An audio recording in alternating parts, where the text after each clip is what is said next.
Buckeye Talk coming to you from after Ohio State's 59-7 victory over Akron. I'm Nathan Baird from cleveland.com, along with Stephen Means and Doug Lesmerises. Weird night.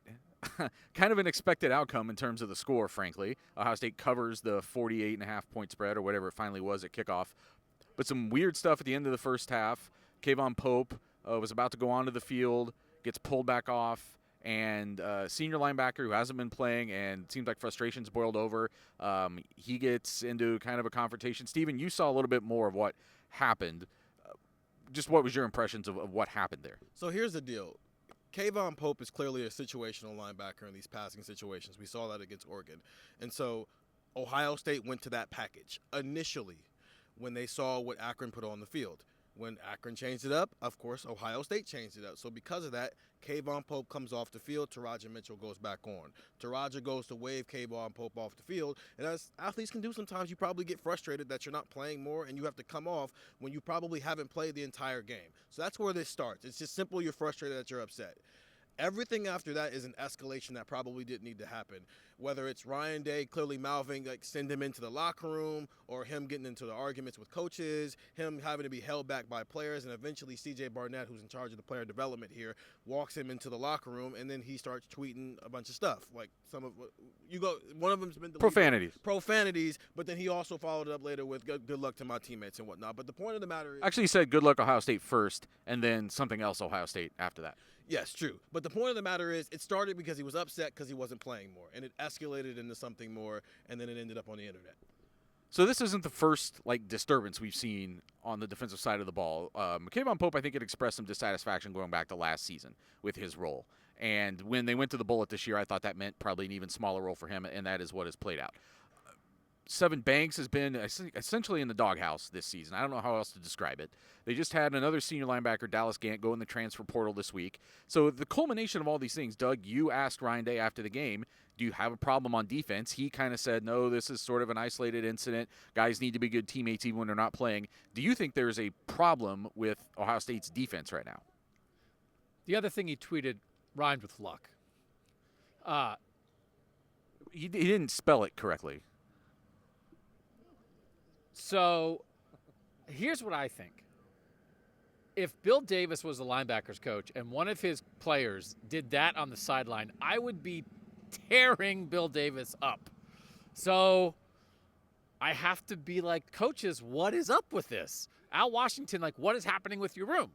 And this is the transfer portal, and Ryan Day kind of went there like, hey, when guys don't play, they get upset. I don't love transferring in the middle of the year, but this is the deal. And so Dallas Gant just left, and that's fine. Players have the right to do that now. This was extreme and unusual. And I'm not dismissing the idea that it's an isolated incident, but it is some reflection on the coaches, fairly or unfairly. You don't just get to say, well, players are going to be players. You know what I mean? So Al Washington, that's his room. And so he has to manage this. And if it got to this point, it would be some indication to me that it hasn't been managed well enough so far. And then Ryan Day's on the hook for that too, to some degree. Is it a festering thing within the team? No, we don't know that.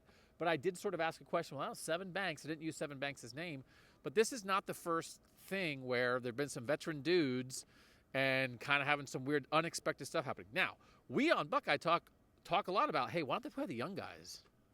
So they're playing some young guys, and the old guys are getting mad. So my whole column after the game was in 2008, they started playing some young guys, and Terrell Pryor included, and some of the old guys didn't like it. And that's what happens. But in 2008, nobody did that. So, it's hard when you're an older player, as Steven said, and you kind of sit, and then you get passed by, and it's like, man, my life's passed me by here. It stinks. But I can't only put it on a player. That situation. There's something else that sort of allowed that to even enter his mind of doing that. And that's something that Al Washington and Ryan Day have to get straightened out. I'm not saying it's a problem, but I can't just brush it off as nothing when that was one of the craziest things I've ever seen happen on a college football sideline.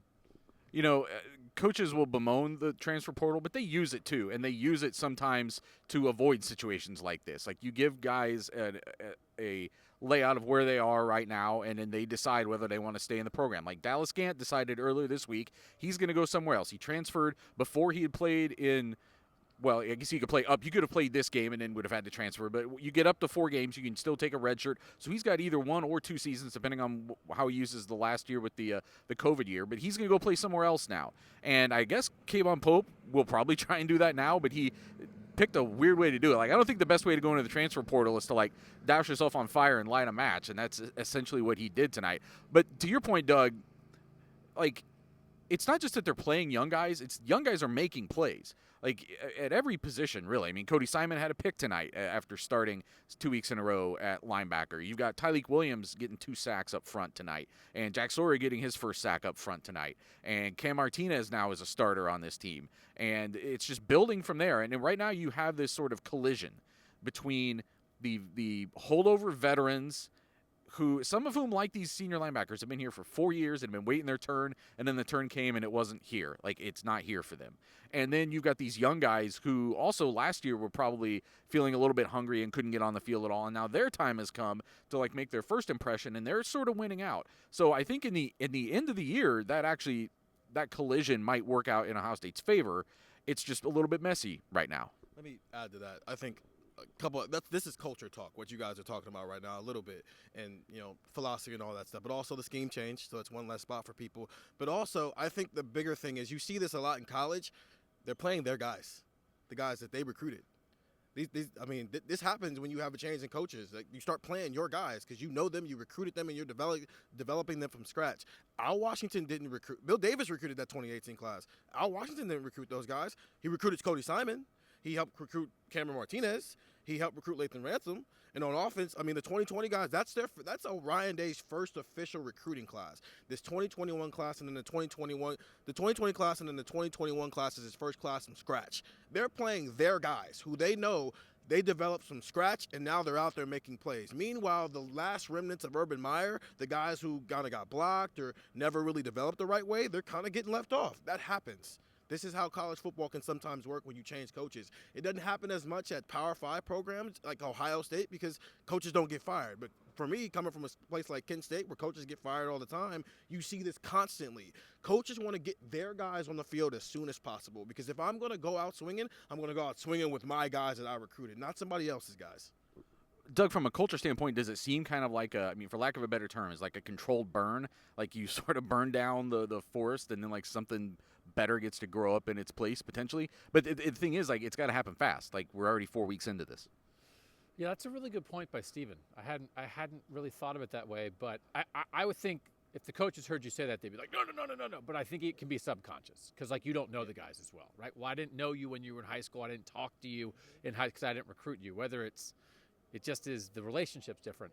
The thing I wrote is tomorrow in college football is always around the corner, and sometimes it gets here before the sun sets on today. And so there's no rebuilding. But, like, the future is now. We can see it. You've been writing about it. We've been talking about it. I mean, you just sent out a whole text to our subscribers about it on Friday. You can see it coming. And it's kind of here in a lot of ways. And it can be hard. It can be hard. So I don't think it's a plan. I don't think it's a controlled burn. But once that idiot at the campfire making the s'mores, once it starts the fire, don't be careful. Once it's there, then sometimes they let it go a little bit once it's going, right? I think it's some of that if you see it happening, it's like, you know what, maybe we should play JTT some more. You know what? All right, Cody, you know what I mean? And I think we might be seeing that. If there's any developments with Kayvon Pope or anything else with this defense this week, we will be texting about it, 614-350-3315. 2-week free trial before $3.99 a month, or come listen to us every day on Buckeye Talk.